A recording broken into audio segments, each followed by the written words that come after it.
இனி வருகின்ற நாட்கள் உங்களுக்கு நல்லதே நடக்கட்டும். அனைவருக்கும் வணக்கம். நம்ம இன்னைக்கு பார்க்குற ராசி மிதுன ராசி. மிதுன ராசி அப்படிங்கிறது ரொம்ப சிறப்பான ராசி அப்படின்னே சொல்லலாம். புதன் பகவான அதிபதியாக கொண்டவங்க இந்த ராசியை சேர்ந்தவங்க. எந்த ஒரு விஷயத்தையுமே அதிக சிந்திக்கக்கூடியவங்க அப்படின்னே சொல்லலாம். முடிவு எடுத்த பின்னாரும் சிந்திச்சுக்கிட்டே இருப்பாங்க. இதை பற்றி நம்ம என்ன செய்யலாம் அப்படிங்கிற மாதிரி ஒரு சிந்தனை உடையவங்க இந்த மிதுன ராசி அன்பர்கள் அப்படின்னே சொல்லலாம். இவங்களுடைய தோற்றமே ரொம்ப வித்தியாசமாக இருக்கும். ரொம்ப புதுமையாக, ரொம்ப ஸ்டைலிஷானவங்க அப்படின்னு கூட இந்த மிதுனராசி அன்பர்களை சொல்லலாம். ஒரு முறை இவங்க பக்கம் திரும்பி பார்த்தனாலே போதும், அவங்க மேலே என்ன ஒரு ஈர்ப்பு இருக்கே தெரில, மறுபடியும் போய் நம்ம பேசணும் அப்படிங்கிற ஒரு ஆர்வத்தை ஏற்படுத்தக்கூடியவங்க இந்த மிதுனராசி அன்பர்கள் அப்படின்னே சொல்லலாம். இந்த ராசிக்காரங்களை பொறுத்த வரையிலும் ஒவ்வொரு விஷயத்தையுமே ரொம்ப நுணுக்கமாக ஆராயக்கூடியவங்க, ரொம்ப சுறுசுறுப்பானவங்க. தொழிலில் கூட நல்ல ஒரு முன்னேற்றத்தை இவங்கக்கிட்ட எதிர்பார்க்கலாம். கடினமான உழைப்பாளிகள், ஒரு வேலைக்கு பல வேலை செய்யக்கூடியவங்க இந்த மிதுனராசி அன்பர்கள் அப்படின்னே சொல்லலாம். ஒரே வேலையை தொடர்ந்து செய்யாமல் அடுத்தடுத்த வேலையை தொடர்ந்து செய்யக்கூடியவங்களும் இவங்க தான். இந்த மிதுனராசி அன்பர்களுடைய ராசி அதிபதி புதன் என்பதனால ஒவ்வொரு விஷயத்தையுமே நுணுக்கமாக ஆராய்ந்து ஒன்றுக்கு பல விஷயங்களை தெரிந்து வைத்திருக்கக்கூடியவங்க இந்த மிதுன ராசி அன்பர்கள் அப்படின்னே சொல்லலாம். எந்த ஒரு விஷயத்தையுமே எனக்கு தெரியாது, என்னால் அதை பண்ண முடியாது அப்படின்னு சொல்லவே மாட்டாங்க. நான் கற்றுக்கிறேன், நான் செய்கிறேன், நான் பார்க்குறேன் அப்படிங்கிற மாதிரி தான் பெரும்பாலும் இந்த மிதுன ராசி அன்பர்கள் சொல்லக்கூடியவங்களாக இருப்பாங்க.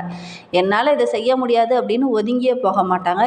எல்லாத்தையுமே நான் செய்வேன் அப்படிங்கிற ஒரு மனப்பக்குவம் உள்ளவங்க இந்த மிதுனராசி அன்பர்கள் அப்படின்னே சொல்லலாம்.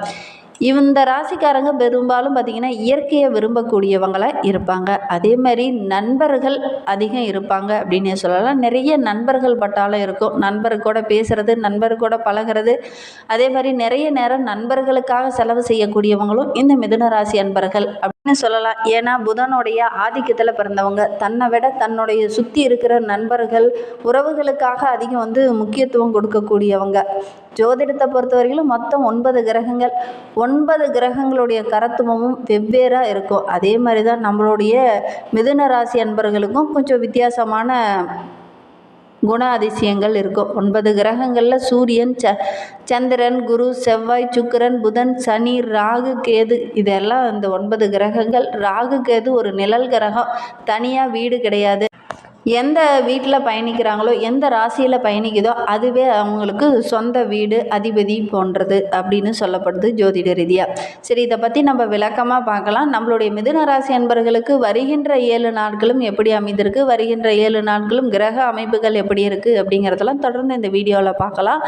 நீங்கள் இப்போ தான் ஃபஸ்ட் டைமாக நம்ம சேனலை பார்க்குறதா இருந்தால் நம்ம சேனலை சப்ஸ்கிரைப் பண்ணிவிட்டு கூடவே இருக்கிற பெல் ஐக்கானையும் கிளிக் பண்ணிக்கோங்க. அப்போ தான் நாங்கள் போடுற ஒவ்வொரு வீடியோவுமே உங்களுக்கு நோட்டிஃபிகேஷனாக வரும். நீங்கள் மிதுன ராசி அன்பராக இருந்தால் மறக்காமல் நம்மளுடைய சேனலுக்கு ஒரு லைக் கொடுத்துட்டு, உங்களுடைய உறவுகள் வகையில், நண்பர்கள் வகையில் யாராவது மிதுன ராசி அன்பர்கள் இருக்காங்க அப்படின்னா மறக்காமல் இந்த வீடியோவை அவங்களுக்கும் ஷேர் பண்ணி விடுங்க. மிதுன ராசியில் நீங்கள் எந்த நட்சத்திரத்தில் பிறந்தீங்க, உங்களுடைய இஷ்ட தெய்வ பெயர் என்ன அப்படிங்கிறத மறக்காமல் எங்களுடைய கமெண்ட் பாக்ஸில் தெரிவிங்க.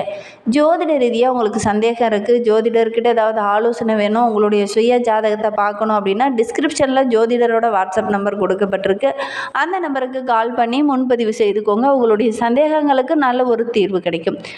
வருகின்ற நாட்களை பொறுத்த வரைக்கும் நம்மளுடைய மிதுன ராசி அன்பர்களுடைய கிரக நிலையை வைத்து ஆராய்ந்து பார்க்கும்போது ராசியில் சூரியன், சந்திரன், குரு, தனவாக்கு, குடும்பஸ்தானத்தில் புதன், தைரிய வீரியஸ்தானத்தில் செவ்வாய், கேது, பாக்கியஸ்தானத்தில் சனி, ராகு, லாபஸ்தானத்தில் சுக்கிரன் என கிரக நிலைகள் அடுத்து வருகின்ற 7 நாட்களும் நம்மளுடைய மிதுன ராசி அன்பர்களுக்கு இந்த மாதிரி அமைந்திருக்கு.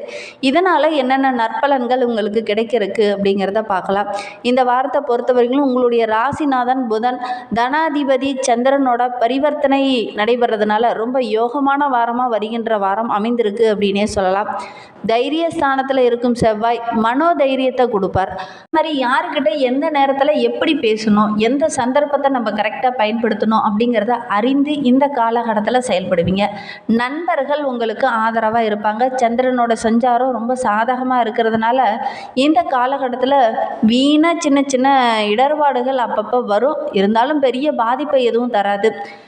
அதே மாதிரி வழக்கு விவகாரங்கள் எல்லாமே கொஞ்சம் தள்ளி போகிறது நல்லது. சட்ட சம்பந்தமான பிரச்சனையில் இருக்கிறவங்க கொஞ்சம் கவனமாக இருக்கிறது நல்லது. இல்லை அப்படின்னா சின்ன சின்ன இடர்பாடுகள் வருகின்ற நாட்களில் நீங்கள் சந்திக்க வேண்டிய ஒரு சூழ்நிலை இருக்குது. அதனால் சட்ட விவகாரங்களில் இருக்கிறவங்க ரொம்ப கவனமாக இருக்கணும். ராசி அதிபதி புதன் ரொம்ப சாதகமாக இருக்கிறதுனால இந்த காலகட்டத்தில் சின்ன சின்ன இடர்பாடுகள் வரக்கூடிய சூழ்நிலை இருக்குது. குறிப்பாக பார்த்திங்கன்னா உங்களுடைய குழந்தைகளுடைய உடல் ஆரோக்கியத்தில் சின்ன சின்ன இடர்பாடுகள், உங்களுடைய தாய் தந்தையாரோட உடல் ஆரோக்கியத்தில் சின்ன சின்ன பாதிப்புகள் ஏற்படக்கூடிய சூழ்நிலை இருக்குது. கவனமாக இருக்கிறது நல்லது. தொழிலில் வியாபாரத்தில் நல்ல ஒரு வேகம் பிடிக்கும் அப்படின்னு நீங்கள் நினச்சிட்டு இருந்திருப்பீங்க. ஆனால் பார்த்திங்கன்னா கொஞ்சம் சுறுசுறுப்பு இல்லாமல் கொஞ்சம் டல்லாக இருக்கக்கூடிய சூழ்நிலை இருக்குது. நிதானமான போக்கு கொஞ்சம் இந்த காலகட்டத்தில் இருக்கும். அதனால் கொஞ்சம் கவனமாக இருங்க. குறிப்பாக பண விஷயத்தில் ரொம்ப கவனமாக இருக்கணும். யாருக்கிட்டையாவது பணம் வாங்கி கொடுக்கறது அல்லது நீங்கள் யாருக்காவது முன்ஜாமீன் போடுறது இதெல்லாம் வேண்டவே வேண்டாம். யாருக்காவது பணம் கொடுக்குறீங்க அப்படின்னா கூட ஒரு முறைக்கு 2 முறை கரெக்டாக இருக்கா அப்படின்னு செக் பண்ணி பார்த்துட்டு அதுக்கப்புறம் எங்கிட்ட பணம் கொடுக்கறது வாங்குறது இதெல்லாம் செய்கிறது நல்லது. இருந்தாலும் இந்த காலகட்டத்தில் நீங்கள் கொஞ்சம் அதை தவிர்க்கிறதே நல்லது.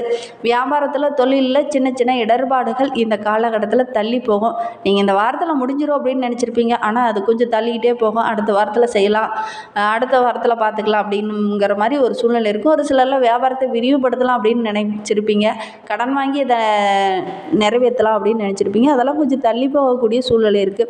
உத்தியோகத்தில் இருக்கிறவங்களுக்கு கொஞ்சம் வீண் அலைச்சல், வேலை பளு, ஒரு விதமான சலிப்பு, தொடர்ந்து நம்ம இதை செய்கிறோமே அப்படிங்கிற ஒரு மனக்கவலை இதெல்லாம் ஏற்படும். இவ்வளோ கஷ்டப்படுறோம் ஆனால் நமக்கு நல்ல ஒரு பாராட்டு கிடைக்க மாட்டேங்குது அப்படிங்கிற ஒரு மனக்கவலையெல்லாம் இந்த காலகட்டத்தில் ஏற்படும். இந்த காலகட்டத்தில் ரொம்ப பொறுமையாகவும் நிதானமாகவும் இருங்க. குடும்பத்தில் திடீர்னு பார்த்திங்கன்னா சின்ன சின்ன குழப்பங்கள் ஏற்படக்கூடிய சூழ்நிலை இருக்குது. குறிப்பாக கணவன் மனைவி இடையே சின்ன சின்ன மன வருத்தங்கள் இந்த வார இறுதியில் வரக்கூடிய சூழ்நிலை இருக்குது. கொஞ்சம் கவனமாக இருக்கிறது நல்லது. ஒருவருக்கொருவர் விட்டு கொடுத்து அனுசரித்து செல்வது நல்லது. குழந்தைகளுடைய தேவையை இந்த காலகட்டத்தில் பூர்த்தி செய்கிறதுக்கு நீங்கள் படாத பாடுபட வேண்டிய ஒரு சூழ்நிலை இருக்குது. அதனால் கொஞ்சம் கவனமாக இருங்க. ஒவ்வொரு இடத்துலையும் ரொம்ப நிதானமாக இந்த காலகட்டத்தில் செயல்படுங்க. வெளியில் எங்கேயாவது பயணம் போகிறீங்க அப்படின்னா கூட கொஞ்சம் பொறுமையாக போங்க. குறிப்பாக வண்டி வாகனத்தில் போகிறவங்க ரொம்ப கவனமாக இருக்கிறது நல்லது. வருகின்ற நாட்களை பொறுத்தவரையில் நம்மளுடைய மிதுன ராசி பெண்களுக்கு கொஞ்சம் அலைச்சல் அதிகமாகும். ஒவ்வொரு காரியத்திலையுமே சின்ன சின்ன தடைகள், காரிய தாமதம் இதெல்லாம் ஏற்படக்கூடிய சூழ்நிலை இருக்குது. கலைத்துறையை சார்ந்த அன்பர்களுக்கு உடல் நலத்தில் கொஞ்சம் கவனமாக இருக்கணும். சின்ன சின்ன இடர்பாடுகள், புதிய ஆர்டர்கள் கிடைக்கிறதுல சின்ன சின்ன அலைச்சல்கள் இதெல்லாம் கொஞ்சம் அதிகமாகக்கூடிய சூழ்நிலை இருக்குது. அரசியல்வாதிகளுக்கு வருகின்ற நாட்கள் ஒரு நன்மை நிறைந்த நாட்களாகவும் நல்ல ஒரு முன்னேற்றம் நிறைந்த நாட்களாகவும் வருகின்ற நாட்கள் அமைந்திருக்கு. மாணவர்களை பொறுத்தவரையிலும் இந்த காலகட்டத்தில் அலைச்சல் கொஞ்சம் குறையும். பாடங்களை படிக்கும்போது மட்டும் ஒரு முறைக்கு 2 முறை கொஞ்சம் கூடுதலாக கவனம் செலுத்தி படிச்சிங்க அப்படின்னா நல்ல ஒரு பாராட்டு கிடைக்கக்கூடிய யோகம் இருக்குது. குறிப்பாக உங்களுடைய ஆசிரியருடைய ஆலோசனையும் உங்களுடைய பெற்றோருடைய ஆலோசனையும் இந்த காலகட்டத்தில் நீங்கள் கேட்டு அதை பயன்படுத்திக்கிறது ரொம்பவும் நல்லது.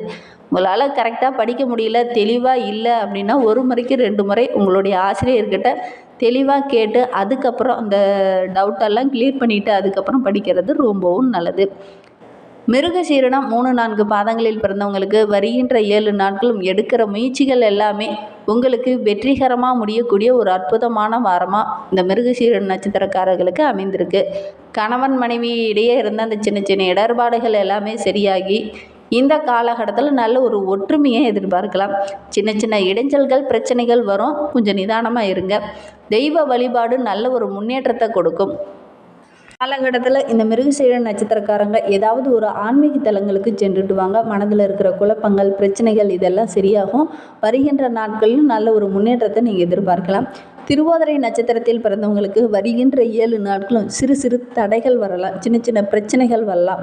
கரெக்டாக இந்த நேரத்தில் இது முடியும் அப்படிங்கிற மாதிரி நினச்சிருப்பீங்க. ஆனால் எதிர்பார்த்த நேரத்தில் அது முடியறதுல சின்ன சின்ன தடைகள், இடர்பாடுகள் இதெல்லாம் வரக்கூடிய சூழ்நிலை இருக்குது. அதனால் கொஞ்சம் கவனமாக இருங்க. வெளியூர், வெளிநாடு செல்லலாம் அப்படின்னு நினைக்கிறவங்க இது கரெக்டான டைமில் அது செல்ல முடியாத ஒரு சூழ்நிலை, கொஞ்சம் தள்ளி போகக்கூடிய ஒரு சூழ்நிலை இதெல்லாம் அமைஞ்சிரும். அப்படி தள்ளி போகிறது தான் கொஞ்சம் நல்லதும் கூட. இல்லை அப்படின்னா சின்ன சின்ன இடர்பாடுகள் வரக்கூடிய சூழ்நிலை இருக்குது. பெண்களை பொறுத்தவரையிலும் இந்த காலகட்டத்தில் ரொம்ப பொறுமையாக இருங்க. சின்ன சின்ன பிரச்சனைகள் உங்களை தேடி வரும். கொஞ்சம் கவனமாக இருங்க. அதே மாதிரி உறவுகள் விஷயத்துலேயும் நண்பர்கள் விஷயத்துலேயும் ரொம்ப பொறுமையாக இருங்க. இல்லை அப்படின்னா சின்ன சின்ன பிரச்சனைகளை சந்திக்க வேண்டிய சூழ்நிலை இருக்குது. புனர்பூசம் 1, 2, 3 பாதங்களில் பிறந்தவங்களுக்கு வருகின்ற வாரம் கொஞ்சம் அலைச்சல் அதிகமாகும். அதற்கு தகுந்தார் மாதிரி வருமானமும் கிடைக்கும், வெகுமதியும் கிடைக்கக்கூடிய யோகம் இருக்குது. நல்லவங்களுடைய நட்பு இந்த காலகட்டத்தில் கிடைக்கும். குழந்தைகள் மூலிமா மகிழ்ச்சி தர மாதிரி ஒரு நல்ல விஷயம் இந்த காலகட்டத்தில் இந்த புனர்பூச நட்சத்திரக்காரர்களுக்கு கிடைக்கும். இன்னுமே உங்களுடைய வாழ்க்கை ரொம்ப சிறப்பாகவும் ரொம்ப மகிழ்வாகவும் இருக்கணும் அப்படின்னா நவ கிரகங்களில் உள்ள புதன் பகவானை வழிபட்டுடுவாங்க.